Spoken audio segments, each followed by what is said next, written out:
और मानवता का संदेश देने वाले तथागत भगवान बुद्ध डॉक्टर बाबा साहेब अम्बेडकर और समाज बहुजन समाज के सभी महापुरुषों के चरणों में कोटि कोटि नमन करते हुए आदरणीय भिक्षु संघ और सभी साथियों को क्रांतिकारी जय भीम विनम्र नमो बुद्धाय। साथियों, समय कम लूंगा। हम लोग रोज चर्चा करते रहते हैं, पूरे देश का भ्रमण कर रहे हैं। मैं देख रहा हूं कई जगह हमारे अपने ही साथी अपने भाषण में कहते हैं कि हम ईंट का जवाब ईंट से, गोली का जवाब गोली से देंगे। ये लड़ाई औजार हथियार या तलवार की नहीं है, ये लड़ाई विचारधारा की है। वो लोग जो संख्या में केवल 12% हैं, वो अपनी विचारधारा के दम पर, क्योंकि उसने जो बाकी के जो 85-88% लोग हैं उनके मन को भ्रष्ट करके उनको अपनी विचारधारा से जोड़ लिया है। जब 85 या 88% वाली विचारधारा के लोग 12% की विचारधारा के रास्ते पर चल पड़ेंगे और 85% में से केवल 12-15% लोग अपने बुजुर्गों की सांस्कृतिक विरासत में किसान सब ठीक है, अपने बुजुर्गों की विचारधारा पे चलेंगे, तो 12 वाले तो हो गए 85 और 85 वाले रह गए 15 या 12। यही कारण है कि 85% पर 15% राज कर रहा है। जो लोग अपने इतिहास को नहीं जानते वो कभी इतिहास नहीं बना सकते। इतिहास बनाने के लिए इतिहास को जानना होगा। हमें हमारी ताकत किन कारणों से है, अपनी ताकत को भी पहचानना पड़ेगा और हमारी कमजोरियां क्या है, उस कमजोरी को भी पहचानना पड़ेगा। अगर हम अपनी कमजोरियों को पहचान कर कमजोरियों को दूर नहीं करेंगे और जिस चीज में हमारे अंदर ताकत है उसको संचित कर और ज्यादा इकट्ठा कर मजबूत नहीं करेंगे, तो हम उन्हीं 12-15% लोगों से हारते रहेंगे। तो सच को जानना बेहद जरूरी है। हमारी ताकत क्या है, इसको जानने से पहले यह जानना जरूरी है ऐसे कौन से कारण है कि हमारे समाज के लोग लगभग 3-3.5 हजार साल तक गुलाम रहे। मैं समझता हूं इसका कारण एक ही है। इसका कारण वो धर्मशास्त्र है, वो सामाजिक व्यवस्था है जिसने हमें हजारों जातियों में बांटा, जिसने हमें वर्ण में बांटा, जिसने हमें पढ़ने लिखने से वंचित रखा, जिसने हमें व्यापार करने से वंचित रखा, जिसने हमें संपत्ति से वंचित रखा। और जब वो रास्ते खुले, डॉक्टर बाबा साहेब अम्बेडकर ने खोले। एक तरफ तो उन्होंने हमारे पढ़ने के रास्ते खोले, जब पढ़ने के रास्ते खोल दिए तो हमारे लोग स्कूल कॉलेज जाने लगे। उस वक्त स्कूल कॉलेज सरकारी होते थे, तो सरकारी स्कूलों से पढ़ के हमारे लोग जज, engineer, doctor, collector, scientist, professor बनने लगे। और धीरे धीरे उसका असर यह हुआ कि एक तरफ बाबा साहेब के रिजर्वेशन की वजह से संसद और विधानसभाओं में पहुंचे और दूसरी तरफ उनके द्वारा खोले हुए मार्ग की वजह से पढ़ लिख कर रिजर्वेशन से हम लोग नौकरियों में पहुंचे। तो थोड़ा थोड़ा घर में पैसा आने लगा, थोड़ा थोड़ा आत्मविश्वास आने लगा। और लेकिन इसके बाद असली खेल उसके बाद शुरू हुआ। जिन लोगों ने हजारों साल तक हमें गुलाम बना के रखा, उनको ये तकलीफ पैदा होने लगी कि अगर ये गरीबों के, दलितों के, पिछड़ों के, आदिवासियों के बच्चे इस तरह पढ़ लिख कर जज, engineer, doctor, collector, scientist, professor बनेंगे तो उनके खेतों में, उनकी फैक्ट्रियों में सस्ते मजदूर कहां से आएंगे।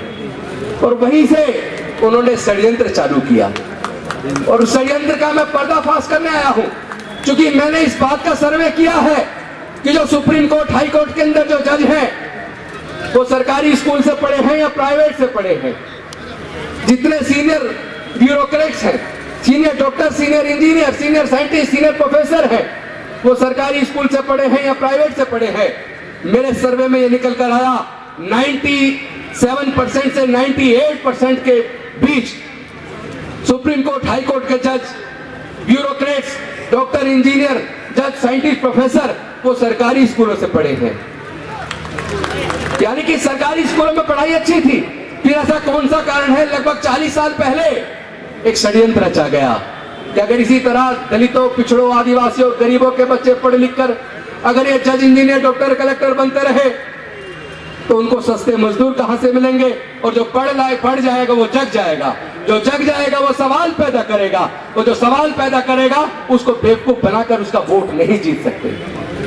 तो उन्होंने षड्यंत्र किया एक तरफ, और इस सच को आपको मानना पड़ेगा। क्योंकि भाई मैं तो बड़ा गौरवान्वित हूं अपने पूर्वजों की धरती पर मेरठ में आके, क्योंकि हम लोग, हमारे पूर्वज मेरठ के थे। आज भी मेरे से कोई पूछता आप कहां से हो, तो मैं कहता हूं मेरठ जिले से हूं। तो मेरठ जिला तो वो ऐतिहासिक नगरी है। तो आज मैं अपने मेरठ के लोगों से बात करने आया हूं कि आपको कम से कम इस सच को स्वीकार करना चाहिए। अब से 30 साल पहले आपने कावड़ की लाइन लगी हुई नहीं देखी होगी, कहीं टेंट लगे नहीं देखे होंगे। ऐसे कौन से कारण है कि लगभग 30 साल पहले बाढ़ आ गई, कावड़ की जगह जगह टेंट लग रहे, फ्री में खाना, ये सब क्यों? ताकि आप पढ़ लिख कर कामयाब ना बन जाओ, ताकि आप पढ़ लिख कर सवाल पैदा ना करने लगो। वो चाहते नहीं कि आप पढ़े, और इसी के लिए उन्होंने बहुत बड़ा षड्यंत्र किया।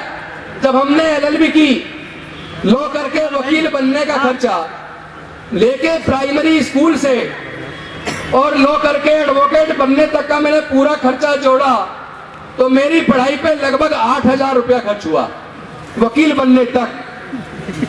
लेकिन आज मैं देख रहा था चार्ट, मैंने परसों ट्वीट किया, आपने अगर देखा हो तो, जो लॉ यूनिवर्सिटीज है, लॉ यूनिवर्सिटीज के अंदर एक साल की फीस का खर्चा, ट्यूशन का खर्चा और खाने का खर्चा, सारे खर्चे जोड़ ले तो एक बच्चे को केवल आज जो NLU है, मैं नॉर्मल की बात नहीं कर रहा हूं, एक NLU से एक बच्चे को अगर आपको LLB करानी है, 5 साल का कोर्स है 12वीं के बाद, और उसका वो कोर्स 12 से 15 लाख रुपया चाहिए एक बच्चे को। मैं पूछना चाहता हूं अपने लोगों से, क्या हमारे दलित, पिछड़े, आदिवासी, मजदूर, किसान, क्या हमारे 99% लोग अपने बच्चे की पढ़ाई पर 15-20 लाख रुपया खर्चा कर सकते हैं क्या? मैं IIT का बिल देख रहा था, IIM का देख रहा था। IIM के अंदर एक साल की फीस 20 लाख रुपए से ज्यादा है। IIM 2 साल का कोर्स है, 2 साल का कोर्स करने के लिए 40 लाख रुपए से ज्यादा चाहिए। दलित, पिछड़े, आदिवासी तो छोड़िए, जनरल कैटेगरी के भी क्या 80% लोग, क्या उनके माँ बाप 40 लाख रुपए का खर्च उठा पाएंगे क्या? मैं DTU, NLU, national Netaji Subhash university और जितने भी इंजीनियरिंग कॉलेज हैं, उनकी फीस का पूरा चार्ट देख रहा था। किसी में 1 लाख, किसी में 1.5 लाख, किसी में 2 लाख, किसी में 2.5 लाख, उनका सारा खर्चा देख रहा था। तो इंजीनियरिंग कराने के लिए आज की डेट में सरकारी कॉलेज में आपको 12 से 15 लाख रुपया चाहिए। क्या हमारे समाज के 99% लोग, हमारे समाज का मतलब दलित, पिछड़े, आदिवासी, किसान, मजदूर, पिछड़े वर्ग, सब लोग, सब मिला के 99% के माँ बाप 12 से 15 लाख रुपए का खर्चा नहीं उठा सकते। तो हम जा किधर रहे हैं? कौन सी लड़ाई लड़ रहे हैं? भाई ये लड़ाई विचारधारा की है, ये लाठी गोली की नहीं है। लाठी गोली से जीता भी नहीं जा सकता, क्योंकि जो बुद्धि से जीत सकते हो, और बुद्धि का रास्ता डॉक्टर बाबा साहब अम्बेडकर देकर गए। डॉक्टर बाबा साहब अम्बेडकर ने कभी औजार हथियार नहीं उठाया, कभी किसी का खून नहीं बहाया, कभी किसी की जान नहीं ली, लेकिन डॉक्टर बाबा साहब अम्बेडकर अकेले थे। उन्होंने 3,500 साल की गुलामी से हमें आजाद कर दिया। न केवल 3,500 साल की गुलामी से आजाद कर दिया, बल्कि हमारे आगे बढ़ने के रास्ते खोल दिए। लेकिन इस पूरी संघर्ष के अंदर उन्होंने अपने 4 बच्चों को गंवा दिया, उन्होंने माता रमाबाई को गंवा दिया। मैं आप सबसे पूछना चाहता हूं, क्या डॉक्टर बाबा साहब अम्बेडकर की कुर्बानी बेकार चली जानी चाहिए क्या? क्या हमें शर्म नहीं आती? हमारा समाज एक एक करके प्रताड़ित किया जा रहा है। मूंछ रखने पर हमारी हत्या हो रही है, गला छूने पर हमारी हत्या हो रही है, बहन बेटी की इज्जत लूट कर उसकी हत्या हो रही है, और जिन्होंने जुल्म किया एक को सजा हुई, बाकी बरी हो गए। हम किधर जा रहे हैं? भारत जा किधर रहा है? लेकिन मैं कह देना चाहता हूं, नफरत से नफरत बढ़ सकती है, नफरत से काम नहीं चलेगा।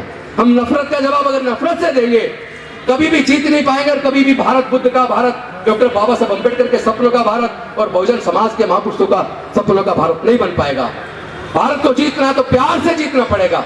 और वैसे भी हम लोग बुद्ध के धम्म को मानने वाले हैं, और आप इतिहास पढ़ लीजिए, हमारे पूर्वज बौद्ध थे। हम कोई धर्म परिवर्तन नहीं कर रहे, हम घर वापसी कर रहे हैं, हम लोग घर वापसी कर रहे हैं। और मैं आप सबसे पूछना चाहता हूं, आप अगर अपने घर से निकले और चलते चलते रास्ता भटक गए, उसके बाद आपकी याददाश्त चली गए, क्या कभी अपने घर वापस आ पाओगे? नहीं आ पाओगे ना। लेकिन अगर अचानक आपकी याददाश्त वापस आ जाए, आपको अपने घर का रास्ता याद आ जाए, तो आप अपने घर आओगे कि नहीं आओगे? बताइए, आएंगे नहीं आएंगे? तो भाई जब आज पता चल गया हमारे पूर्वज बौद्ध थे, पर हमारी कल्चर इतनी रिच है जिसको पूरी दुनिया ने स्वीकार किया। जिन जिन देशों ने बुद्ध के धम्म को स्वीकार किया, वो देश दुनिया की में तरक्की के मामले में सबसे ऊपर निकल गए। तो अगर हमारे समाज के लोग तरक्की चाहते हैं, विकास चाहते हैं, तो आपको अपने पूर्वजों के धम्म में, बुद्ध के धम्म में वापस आना पड़ेगा। मैं धर्म परिवर्तन के खिलाफ हूं, मैं किसी की आस्था को ठेस पहुंचाने के लिए बिल्कुल तैयार नहीं हूं, लेकिन कोई हमारे आस्था को ठेस पहुंचाए वो भी हमें स्वीकार नहीं है। नफरत से नफरत बढ़ेगी, जहर से जहर फैलेगा, प्यार से प्यार फैलेगा, हम प्यार फैलाएंगे, लेकिन प्यार फैलेगा कैसे? पहले कम से कम बीमारी का असल कारण तो जान लो। हमारे उत्पीड़न का कारण क्या? मैं जब भी किसी से बात करता हूं, हर कोई कहता हमारे उत्पीड़न का कारण जाति है। अरे अगर जाति उत्पीड़न का कारण है, तो मैं आप सबसे पूछना चाहता हूं, जब तक हम जातियों को जिंदा रखेंगे, क्या तब तक जाति की वजह से होने वाला उत्पीड़न कभी खत्म हो पाएगा? क्या नहीं हो पाएगा ना। तो जाति खत्म कैसे होगी? जाति छोड़ो, समाज जोड़ो। मेरा नारा है, हमारे सब लोग का नारा है, जाति छोड़ो, समाज जोड़ो। लेकिन जाति छूटेगी कब, जाति टूटेगी कब? जब हम सब लोग रोटी बेटी का रिश्ता करेंगे। जैसे नीरज पटेल अभी कह रहे थे, हम अपने सारे महापुरुषों को सम्मान देना पड़ेगा। आपस में दलित, पिछड़ा, आदिवासी सब लोग मिलके रोटी बेटी का रिश्ता शुरू करो। और मुझे आपको ये बताते हुए बेहद खुशी महसूस हो रही है, पूरे देश के अंदर दलितों, पिछड़ों, आदिवासियों के बीच आपस में खूब शादियां होनी शुरू हो गई हैं। और बाबा साहब के संविधान को रख के, तथागत बुद्ध को और बाबा साहब की मूर्ति को रखकर और संविधान की प्रस्तावना को पढ़ के आज हमारी शादियां हो रही हैं, इंटरकास्ट मैरिज हो रही है। अब जो बच्चे पैदा होंगे उनके, वो किस जाति के होंगे? वो बुद्ध होंगे, बौद्ध होंगे, वो बौद्ध होंगे, क्योंकि उन्हें बुद्ध की शरण में आ गए। और बुद्ध ही अल्टीमेटली भारत को बचाएगा। जिस तरह भारत में नफरत का वातावरण है, जाति और धर्म के नाम पर उन्माद है, अगर भारत को बचाना है तो पूरे भारत के सभी लोगों को धीरे धीरे बुद्ध की शरण में आना ही होगा। और हमारे सम्राट अशोक का जो सपनों का भारत था, उस वक्त म्यांमार से लेकर काबुल, कंधार तक, ईरान तक पूरा भारत बौद्ध में था। जहां भी कहीं खुदाई होती है, केवल बुद्ध निकलते हैं, कोई और नहीं निकलता। इस सच को समझ लीजिए। आपकी बुजुर्गों की सांस्कृतिक विरासत बेहद कीमती है। उस विरासत को सजाने, संवारने, संरक्षित करने का समय आ गया है। क्योंकि वक्ता ज्यादा है और सम्मान में ज्यादा टाइम, मैं निवेदन करूंगा भंते जी से, आगे से सम्मान में बहुत ज्यादा टाइम ना लगाए और वक्ता भी लिमिटेड रखें, ताकि सही तरीके से संदेश पहुंचा सके। और आप सब लोगों ने आए, मेरे को ध्यान से सुना, मैं आपका बहुत आभार व्यक्त करता हूं। और साथ में आपसे एक नारे के लिए निवेदन करता हूं, जाति छोड़ो, समाज जोड़ो। जाति छोड़ो, जाति छोड़ो, जाति छोड़ो। बौद्ध धम्म की क्या पहचान? मानव मानव एक समान। बौद्ध धम्म की क्या पहचान? मानव मानव एक समान। बौद्ध धम्म की क्या पहचान? मानव मानव एक समान। जय जय जय जय जय भीम। जय जय जय जय जय भीम। जय जय जय जय जय भीम। बोलना बहुत था, लेकिन इतने सारे साथी हैं, मैं अपनी वाणी को ही विराम देता हूँ। बहुत बहुत धन्यवाद। नमो बुद्धाय। जय भीम, जय भारत।